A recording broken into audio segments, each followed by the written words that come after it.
वाली है तो विधि निर्माण करती है।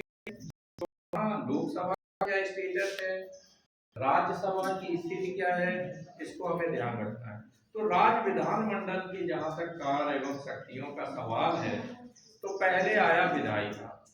तो विधायी कार्यों में आप देखें कि जो विधि राज्य के लिए जो विधि बनाने का काम है वो पूरी तरह से जो है वो दोनों सदनों द्वारा किया जाता है। कोई भी साधारण विधेयक है ना या साधारण विधेयक किसी भी सदन में पहले प्रस्तुत किया जा सकता है, विधानसभा में अथवा विधान परिषद में, जैसे वहां लोकसभा में अथवा राज्यसभा, ठीक है। और एक सदन से पारित होने के बाद वो दूसरे सदन में जाएगा, तत्पश्चात उस पर राज्यपाल अपनी चिड़िया बिठाएंगे यानी हस्ताक्षर करेंगे तो वो विधेयक अधिनियम बन जाएगा, ठीक है भाई।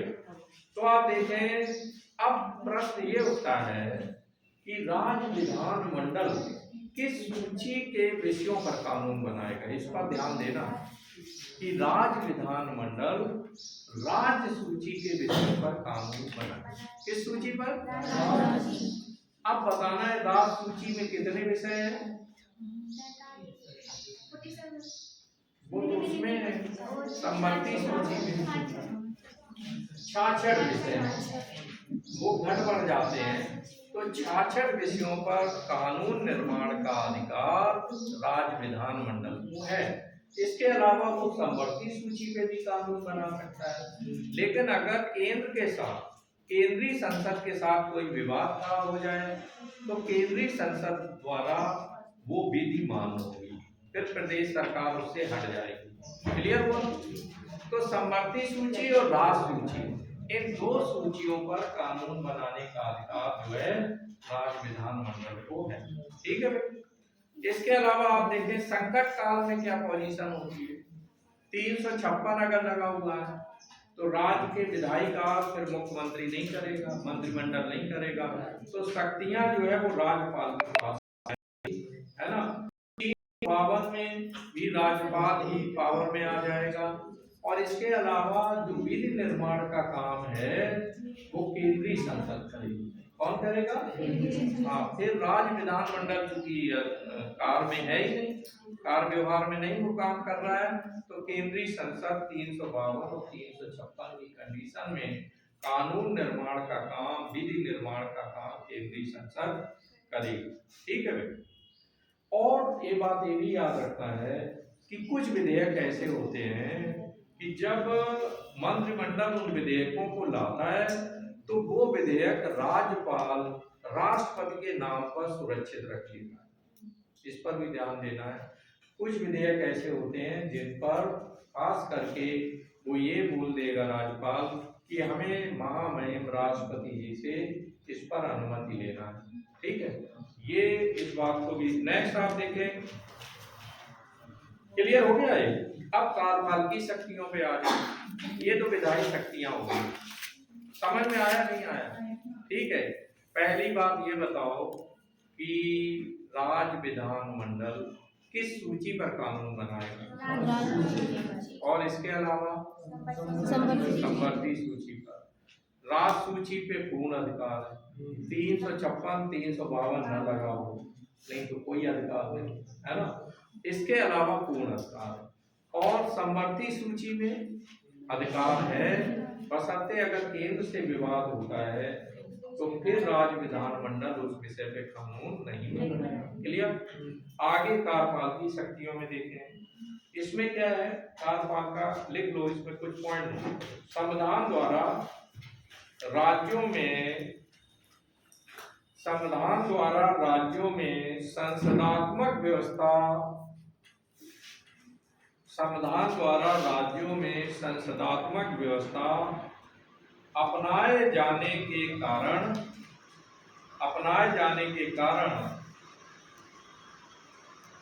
राज्य की कार्यपालिका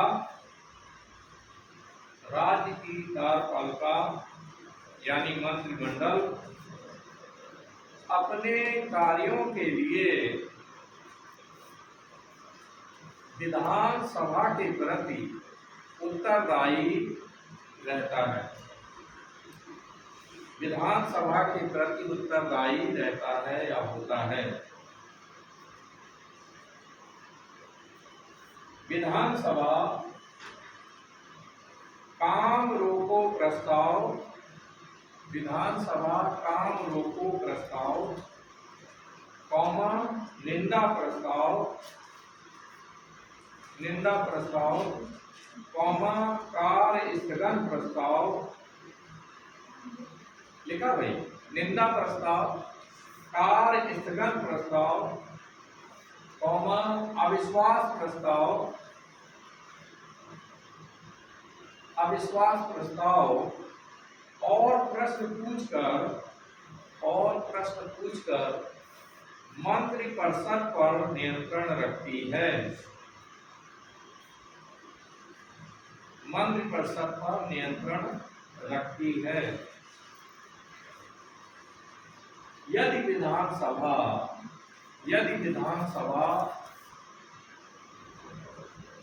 अविश्वास प्रस्ताव पारित कर देती है,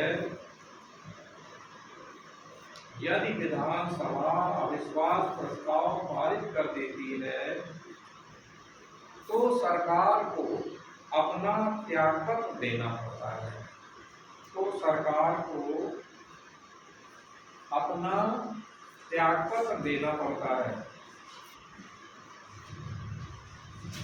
विधान परिषद मंत्रियों से प्रश्न एवं पूरक प्रश्न पूछ सकती है। केवल इतना अधिकार है विधान परिषद को। विधान परिषद मंत्रियों से प्रश्न एवं पूरक प्रश्न पूछ सकती है। क्लियर हो गया?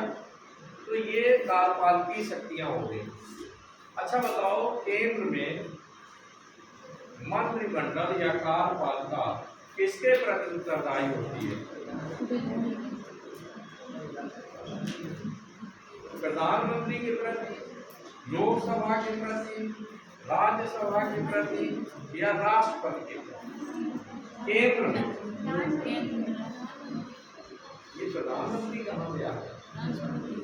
हम प्रश्न ये पूछ रहे हैं कि केंद्र में, जैसे यहाँ हम लोगों ने देखा कि सारे जितने भी मंत्रीगण हैं, कार्यपालिका है, वो विधानसभा के प्रति उत्तरदायी है। तो केंद्र में किसके प्रति? लोकसभा के प्रति। सामूहिक रूप से लोकसभा के प्रति उत्तरदायी है ना। यहाँ प्रदेश में विधानसभा के प्रति उत्तरदायी, याद रहेगा, विधान परिषद के प्रति नहीं है और ना राज्यसभा के प्रति। ठीक है भाई, आगे बढ़े। नेक्स्ट आप देखें वित्तीय शक्तियां एडिंग करो। वित्तीय शक्तियां क्या है? प्रधानमंत्री क्यों आया था बीच में, समझ नहीं आया। अच्छा चलो, एक प्रश्न और आ सकता है, अभी टेस्ट हम लेने जा रहे हैं, लेकिन ये तो पेपर आउट हो जाएगा। लेकिन बता दे रहे हैं, नहीं आए तो आ जाए तो अच्छी बात कि मंत्रीगण केंद्र व्यक्तिगत रूप में किसके प्रति उत्तरदायी है? सामूहिक रूप में केंद्र में लोकसभा के प्रति, प्रदेश में विधानसभा के प्रति उत्तरदायी रहते हैं। लेकिन प्रत्येक मंत्री व्यक्तिगत रूप में किसके प्रति उत्तरदायी रहते हैं? क्यों है ये प्रधानमंत्री? आप क्या बता रहे हैं? राष्ट्रपति सही है। याद रखना कि जो व्यक्ति नियुक्त करता है, जो नियोक्ता होता है, उसी के प्रति व्यक्तिगत उत्तरदायित्व होता है। अच्छा, मंत्रियों को हटाता कौन? राष्ट्रपति। और नियुक्त कौन करता है? राष्ट्रपति। वो बात अलग है, पर्दे के पीछे से लिस्ट प्रधानमंत्री देता है ना। हमें प्रधानमंत्री दिखाई देता है कि मोदी जी ने बड़ा मंत्री को हटा दिया, लेकिन कार्य व्यवहार में पर्दे के सामने कौन हटाता है? राष्ट्रपति, है ना। क्लियर हुआ? आगे बढ़ते हैं। नेक्स्ट आप नोट करेंगे। तो बता दिया व्यक्तिगत रूप में, पेपर आउट हो गया एक तरह से, है ना। अच्छा, सामूहिक रूप से किसके प्रति करता है? लोकसभा केंद्र में, और प्रदेश में विधानसभा। चलिए, तो अब ये प्रश्न गलत नहीं होगा। वित्तीय शक्तियां, इस बार पेपर आसान होगा, लेकिन जो नहीं पढ़ेगा तो कठिन। अगर नहीं पढ़ेंगे तो कठिन होगा, पढ़ेंगे तो आसान होगा। ऐसा नहीं होगा जैसे पीछे था, पीछे ज्यादा टफ था, है ना। वित्तीय शक्तियां हम लोग नोट करो। विधानमंडल मुख्यतया विधानसभा को, विधानमंडल मुख्यतया विधानसभा को राज्य के वित्त पर पूरा नियंत्रण प्राप्त होता है। विधानमंडल खासकर मुख्यतया विधानसभा को राज्य के वित्त पर पूरा नियंत्रण प्राप्त होता है। आय व्यय का लेखा जोखा, आय व्यय का वार्षिक लेखा, वार्षिक लेखों को क्या कहते हैं भाई? बजट। बजट विधानसभा द्वारा स्वीकृत होने पर ही, विधानसभा द्वारा स्वीकृत होने पर ही शासन के द्वारा आय व्यय से संबंधित कोई कार्य किया जा सकता है।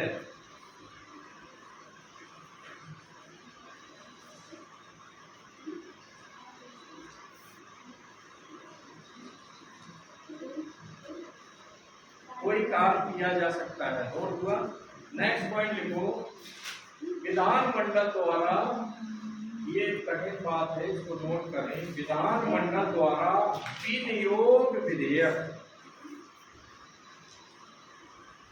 विनियोग विधेयक, एप्रोप्रिएशन बिल पारित कर दिए जाने के बाद ही, क्या लिखा? विनियोग विधेयक पारित कर दिए जाने के बाद ही कार्यपालिका संचित निधि से व्यय हेतु धन निकाल सकती है। कार्यपालिका संचित निधि से व्यय हेतु धन निकाल सकती है।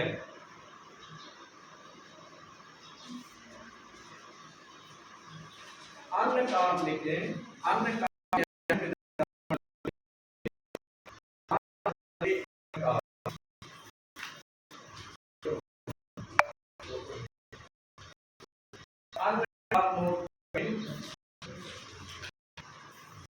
विधान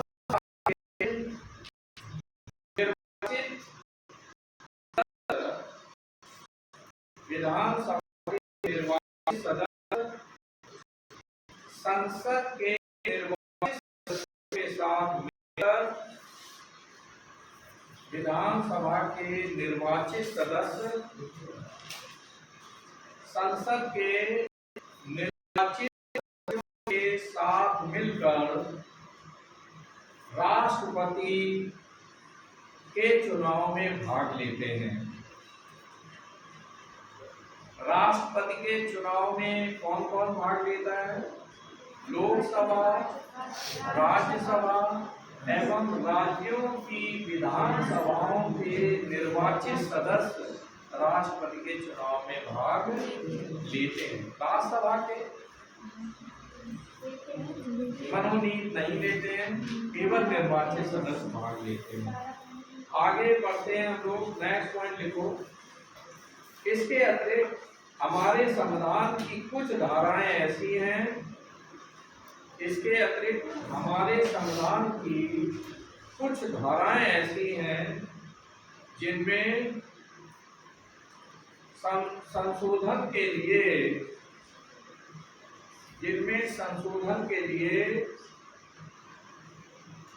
संसद के सदनों के विशेष बहुमत के साथ साथ, संसद के सदनों के विशेष बहुमत के साथ साथ कम से कम आधे राज्यों के विधानमंडलों की स्वीकृति आवश्यक होती है।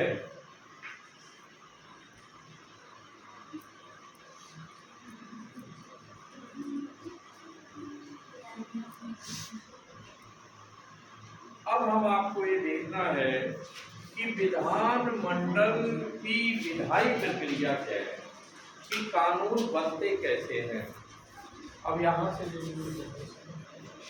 और अंदर से सारे लोग आ जाएं।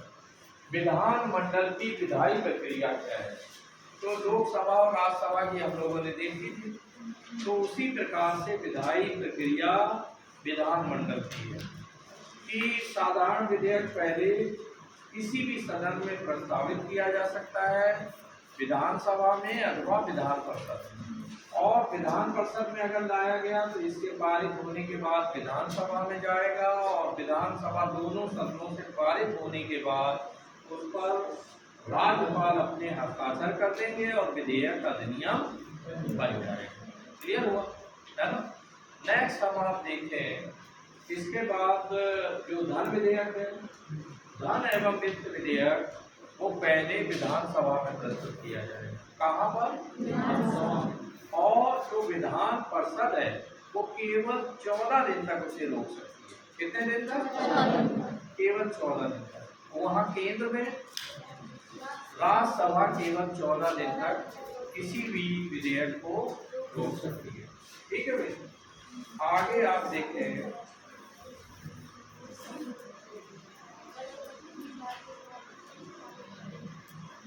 अब आपको 1950 के बाद कौन से राज्य जोड़े गए, इन पर भी प्रश्न आ रहे हैं। यानी हमारा गणतंत्र कब बना? 26 जनवरी 1950 को। उसके बाद कौन से राज्य जोड़े गए भारतीय संघ में, उनकी तिथि और किस संविधान संशोधन द्वारा जोड़े गए हैं, इन पर जैसे सिक्किम किस संविधान संशोधन द्वारा और कब जोड़ा गया है, तो ये पता है? नहीं है। प्रश्न अगर आएगा तो छूट जाएगा। तो पहले आप लिख लें आंध्र प्रदेश अधिनियम 1953। बहुत सरल है, थोड़ा दिमाग में जोर लगाना, याद हो जाएगा। आंध्र प्रदेश अधिनियम 1953, इसके द्वारा आंध्र प्रदेश नामक राज्य बनाया गया। ठीक है। आंध्र प्रदेश राज्य अधिनियम 1953 द्वारा कौन सा राज्य बना? और इसमें तमिलनाडु के कुछ हिस्से को और कर्नाटका के कुछ हिस्से को मिला करके ये आंध्र प्रदेश राज्य गठित किया गया। और अभी आपने देखा कुछ समय पहले ही कि आंध्र प्रदेश के कुछ हिस्से को कट करके एक नया प्रदेश जो है वो तेलंगाना बना दिया गया है। आप देखें, केरल राज्य जो है राज्य पुनर्गठन अधिनियम 1956, नोट कर लो। राज्य पुनर्गठन अधिनियम 1956 द्वारा केरल बना। केरल बनाया गया किसके द्वारा? 1956 द्वारा केरल को बनाया गया। इसमें खासकर ट्रावनकोर, कोची, इन्हें मिलाकर के केरल बना। ठीक है भाई। नेक्स्ट आप देखें असम राज्य। असम राज्य 1962 में बना। अच्छा सन लिख लो। असम राज्य 1962 में बना। पंजाब 1966 में बना और 17वां राज्य बना, 17 स्टेट। फिर आप देखें 1956 में कर्नाटका बना। मैसूर राज्य को का नाम बदलकर कर्नाटक कर दिया गया और ये 1973 में बना। जरा इसको करेक्शन कर। कब बना भाई?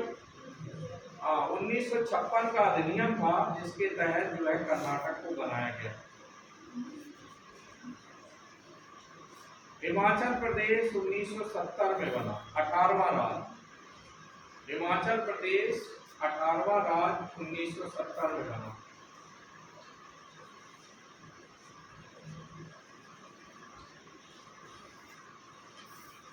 सिक्किम को लिख लो। सिक्किम जो है 1975 में बना 36वें संविधान संशोधन द्वारा 36वें संविधान संशोधन द्वारा ये बना है सिक्किम। कौन से संशोधन द्वारा बना? 36वां संशोधन। फिर मिजोरम राज्य बना 53वें संविधान संशोधन द्वारा 1986 में। मिजोरम राज्य बना 1986 में और संविधान में संशोधन 53वां किया गया, 53rd अमेंडमेंट। अरुणाचल प्रदेश 24वां राज्य बना भारत का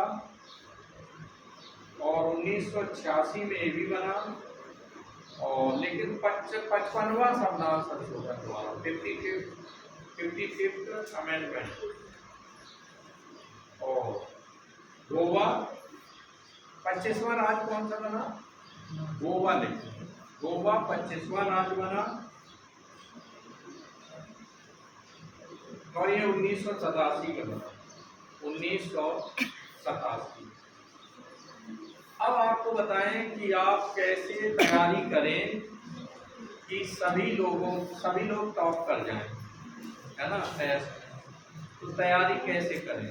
एक तो मौलिक अधिकार वाला अध्याय अच्छी तरह से तैयार करें, नीति निर्देशक वाला अच्छी तरह से तैयार करिए, नीति निर्देशक तत्व वाला, राष्ट्रपति को अच्छी तरह पढ़िए, प्रधानमंत्री को पढ़िए, राज्यपाल को पढ़िए, और अभी जो विधानसभा विधानमंडल इसको देखिए, सर्वोच्च न्यायालय को देखना चाहिए, सर्वोच्च न्यायालय है ना, सर्वोच्च न्यायालय को। निर्वाचन आयोग का वर्णन किस अनुच्छेद में? 124 के। जैसे इन्हें भैया जी को याद 324 में, ठीक है 324 है ना, हम भी इनके साथ बैठे। तो 324 में निर्वाचन। अच्छा ये बताओ निर्वाचन आयोग कितने सदस्यीय है? एक सदस्य, 3 सदस्यीय है। एक मुख्य निर्वाचन आयोग और 2 सहायक निर्वाचन आयोग, 3 लोग है ना। और इसके अलावा वेतन भत्ते याद कर दो, किसे कितना वेतन मिलता है। राष्ट्रपति को कितना वेतन मिलता है? 5 लाख। और सुविधाएं बहुत सारी, राजा बनने की तरह है ना, ठीक।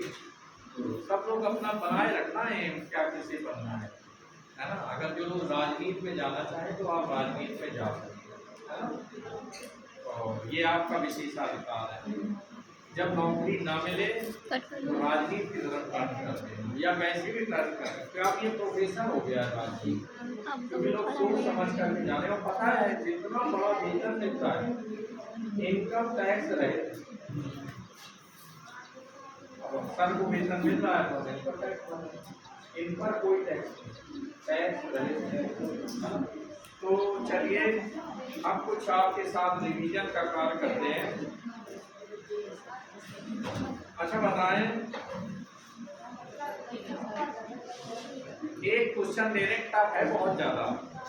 नागरिकों के मौलिक अधिकारों की रक्षा हेतु न्यायालय द्वारा जारी किया जाने वाला लेख निम्न में से कौन है? कौन सा लेख जारी नहीं किया जाता? विकल्प दें। बंदी प्रत्यक्षीकरण, परमादेश लेख, प्रतिषेध लेख, उत्प्रेषण लेख, निराकरण लेख। कौन सा लेख नहीं किया जाता? नहीं, ध्यान नहीं दिया, पीछे वाले लोगों ने ध्यान नहीं दिया। निराकरण लेख जो है वो हिस्सा नहीं। अच्छा, किसी को अवैध रूप में बंदी बना दिया जाए तो कौन सा रेट जारी की जाती है? बंदी प्रत्यक्षीकरण, ठीक है। कितनी तरह की रेट जारी की जाती है? 5 तरह की रेट जारी की जाती है। अच्छा, ये इधर वालों से पूछ रहे हैं, इससे टेस्ट हो जाएगा, है ना। और फिर अगर टॉपर हो रहे हैं तो भी पता लगेगा। वो वाली लाइन को भी बताइए, किस मौलिक अधिकार को, अब इधर वाले नहीं बताएंगे, नंबर काट लेंगे। किस मौलिक अधिकार को संविधान की आत्मा एवं हृदय की संज्ञा दी गई? बिल्कुल सही है, ये लाइन जीत गई। अब इस लाइन की साइड बताओ। इधर वाले भी बहुत होशियार है, कमजोर नहीं। संविधान में मौलिक कर्तव्यों को सम्मिलित करने की प्रेरणा किस देश के संविधान से ली गई? मौलिक कर्तव्यों की प्रेरणा किस देश रूस से ली गई है? चलो ये भी जीत गए। अब इधर आ गया, संविधान में नीति निर्देशक तथ्यों को शामिल करने, संविधान में नीति निर्देशक तथ्यों को शामिल करने का क्या है? हाँ, आप लोग बताओ, किस संवैधानिक संशोधन अधिनियम ने राज्य के नीति निर्देशक तथ्यों को मौलिक अधिकारों की तुलना में अधिक प्रभावशाली बना दिया गया? विकल्प दें, 39वां संशोधन, 40वां संशोधन, 42वां संशोधन, 44वां संशोधन। बिल्कुल सही बताया। तो पता लगा तीनों टीमें जीत गई बराबर।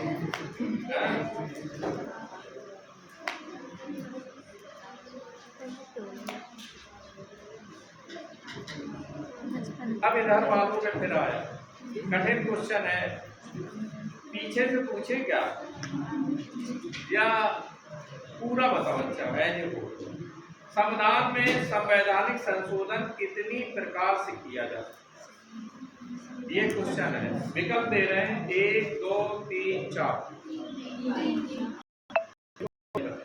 3 तरह से संशोधन किया जाता, साधारण बहुमत, विशेष बहुमत, और तीसरा है आधे से अधिक राज्यों की परमिशन वाले प्रोविजन, है ना?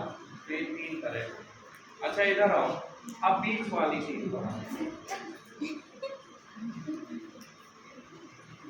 अनुच्छेद 51 के तहत अंतरराष्ट्रीय क्षेत्र में किन नीतियों का अनुपालन राज्य को करना है? ये कठिन है, पता है? अंतरराष्ट्रीय विधि द्वारा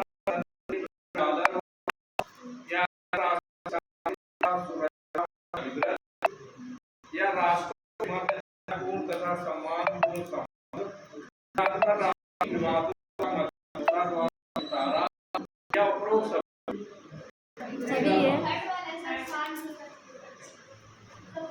सभी हर वाला अच्छा लग रहा है, इन्हें अच्छा लग रहा है। बाकी सही कौन है? उपरोक्त सभी सही है ना, क्योंकि वो सभी एक दूसरे से इंटरकनेक्टेड है। ठीक है, अब इधर वाले आ जाए।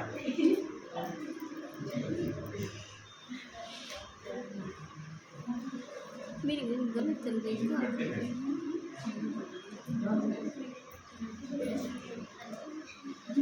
सरल देना सही। संविधान के किस भाग को उसकी आत्मा कहा गया है? सही है, सही है, यू आर राइट।